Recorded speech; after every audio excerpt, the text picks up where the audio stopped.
सोचिए, दुनिया के सबसे बड़े टेक दिमाग, सबसे ज्यादा इंजीनियर, सबसे तेज कोडर्स सब भारत से निकलते हैं। लेकिन जब होती है बात इनोवेशन की, बड़े प्रोजेक्ट्स की, तो नाम आता है सिलिकॉन वैली का, भारत का नहीं।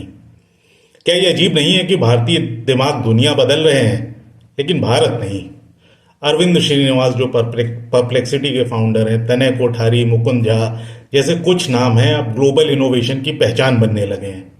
मगर उनके ऑफिस अमेरिका में हैं, बैंगलोर में नहीं। वजह साफ है, भारत में इन्वेस्टर सेफ आइडिया पसंद करते हैं, जबकि अमेरिका में जोखिम उठाने वाले आइडियाज को भी मौका मिलता है। वहां अगर किसी प्रोजेक्ट में दम है तो करोड़ों डॉलर झट से मिल जाते हैं। यहां सबसे पहले सबूत मांगा जाता है, ट्रैक्शन दिखाओ, रेवेन्यू दिखाओ, तभी पैसा मिलेगा। और यही सोच हमारे इनोवेशन को रोक रही है। यही कारण है कि इंडियन डीएनए वाली कंपनियां अमेरिका के पते पर काम कर रही हैं। असली बात यह है कि दुनिया अब टेक्निकल स्किल नहीं बल्कि ग्लोबल माइंडसेट पर चलती है।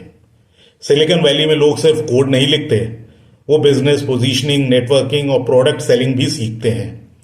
वहीं भारत में हम अब भी इजाजत लेकर सपने देखने वाली मानसिकता में फंसे हुए हैं। यही फर्क है एम्बिशन और परमिशन में। हालांकि अब तस्वीर बदल रही है। भारत में सॉवरेन एआई की नई लहर उठ रही है। कृत्रिम एआई और सर्वम एआई जैसी कंपनियां भारत के लिए ही बड़े भाषा मॉडल, लैंग्वेज मॉडल्स बना रही हैं, जो भारतीय भाषाओं और संदर्भों को समझते हैं। ये हमारे डेटा को सुरक्षित रखते हैं और सांस्कृतिक पहचान को भी बचाते हैं।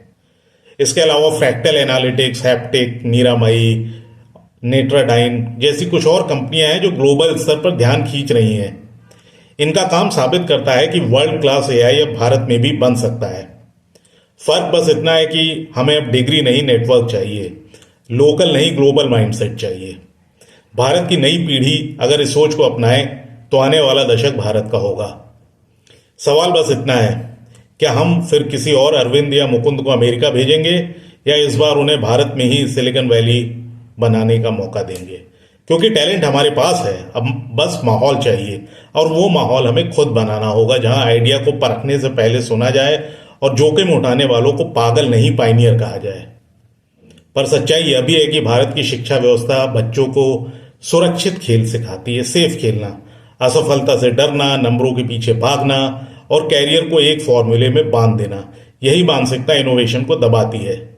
इसके ऊपर हमारी सामाजिक संस्कृति भी मीडियोक्रिटी यानी औसत दर्जे को स्वीकार करती है। जो भी सिस्टम को चुनौती देता है उसे असभ्य या खतरनाक कह दिया जाता है। हमें ऐसे माहौल की जरूरत है जहां सवाल पूछना अपराध न हो और असफलता को शर्म नहीं, सीख समझा जाए।